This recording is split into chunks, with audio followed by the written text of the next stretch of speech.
Hey guys, this is Daniel Bloodworth, and I'm a pretty big Infamous fan. I've played all three of the past games, and including the Festival of Blood little fun thing that they put out. I've always been a little bit higher on the series than some people, and I've been looking forward to Second Son for a while now. And this week, Sony just had a showcase to show off some of its new games and plans for the upcoming few months. And Infamous Second Son was there, is one of the things we got to see. And I know there have been other situations where it's been playable before, but this has been the first time I've actually got hands-on with it. And kind of the purpose of this demo, for one, they said that they're not going to send out any kind of preview builds to anyone. So this is it. This is the last real preview we're going to get before the game comes out.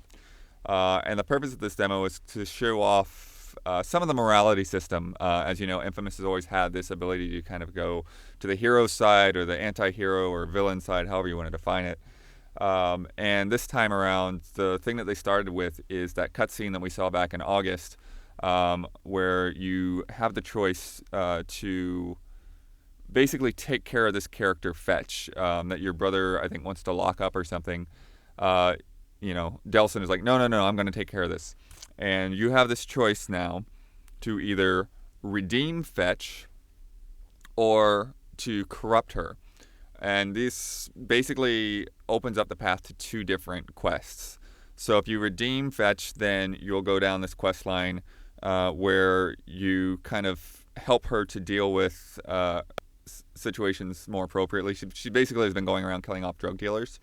And so what you do with that is you go and you find basically warehouses, houseboats that have been they've been storing drugs at and marking them, and then taking out the houseboats rather than actually killing people.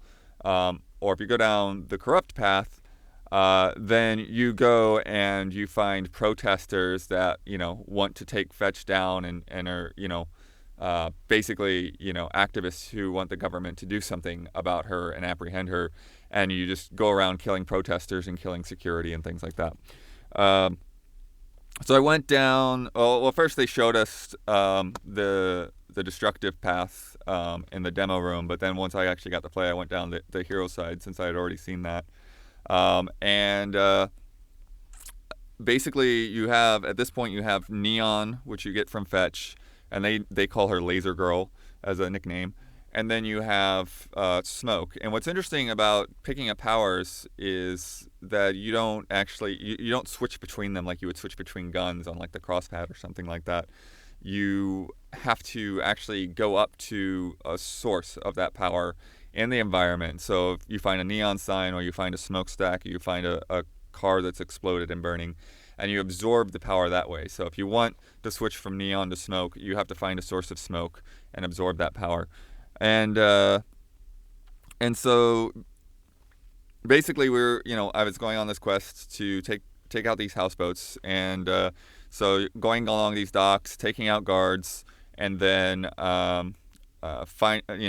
basically finding evidence that there's drugs stashed in this place, and then tagging it.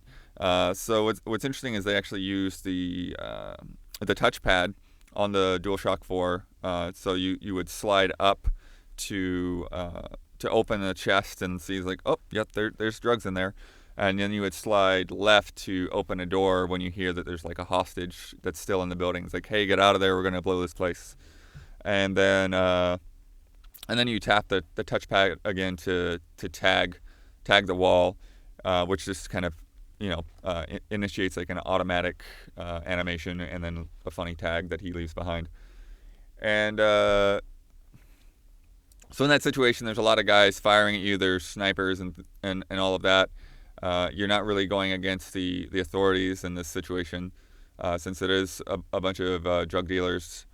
And what's interesting with Neon is that you actually get to see another aspect of how the morality plays in this. If you remember from past Infamous games, like, it's not just these moral choices you make along the way, it's how you act within the world. And they were emphasizing that. They were almost talking about it as if it was a new feature, but any Infamous fan knows that they've kind of done this all along. But one thing that they've got now is when you're in Neon, you can actually see those weak points of like, if you get a headshot, you will get bad guy points essentially, and then if you shoot them in the ankle, you'll get good guy points. and then you also kind of incapacitate them if you're using neon. And then with smoke, what was interesting, one of the ways you could incapacitate people without doing a lethal blow is you could throw a smoke bomb, and then they, would start coughing, and then you could go up and stun them and knock them out that way.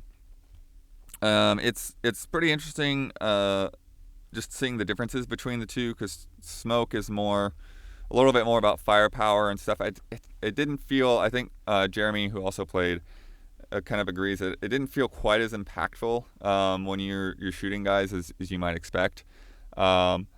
And then neon is a little bit more about speed and maneuverability. So if you just want to, jump across town, you grab neon, and then you can run straight up the wall.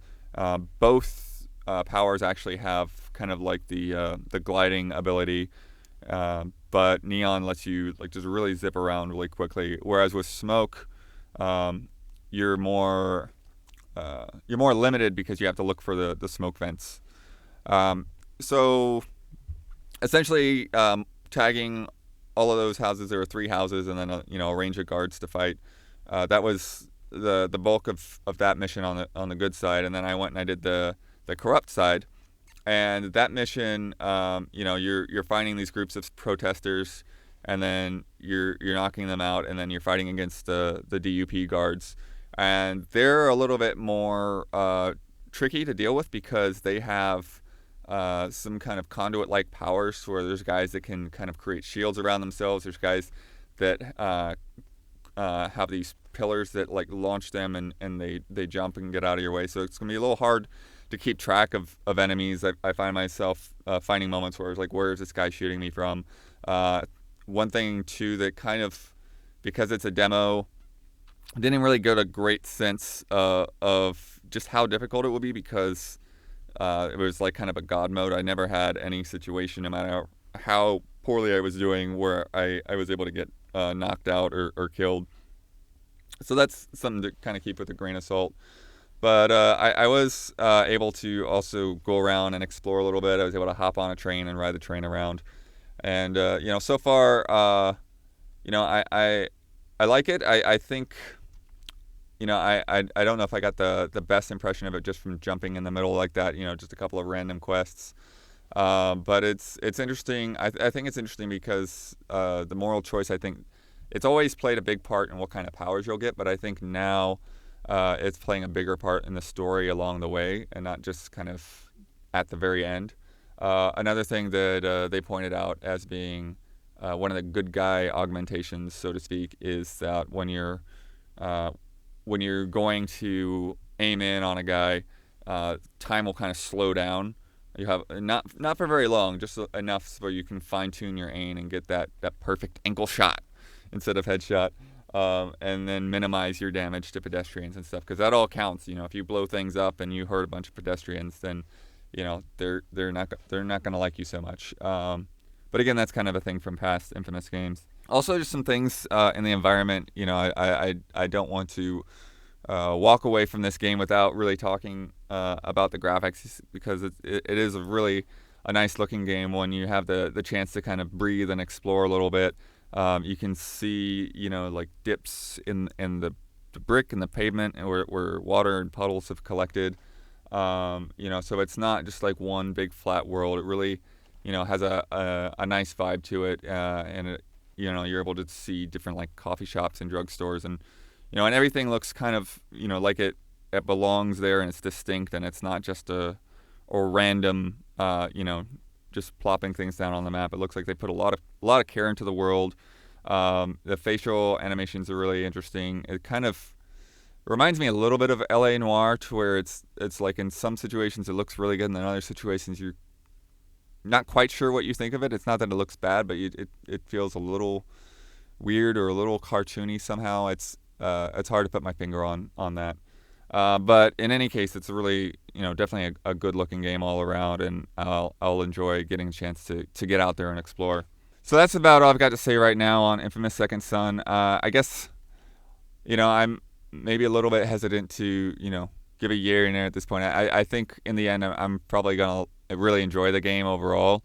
It just, I guess in this limited demo, it's not grabbing me as much as I would think. But if I look back to past Infamous games, I think it was kind of similar. I really had to get into the game to really let it sink its teeth into me. So I'm hoping that's all it really is, and that I just need to get in from the ground floor and get to know Delson as a character, because I still have not really connected with him. But I'm still looking forward to it. I think it's going to be one of the best games this March, even though it's a pretty crowded month. And I also have an interview with one of the developers going up around the same time as this field report. So take a look at that, and look for more on Infamous Second Son before it comes out. Bye.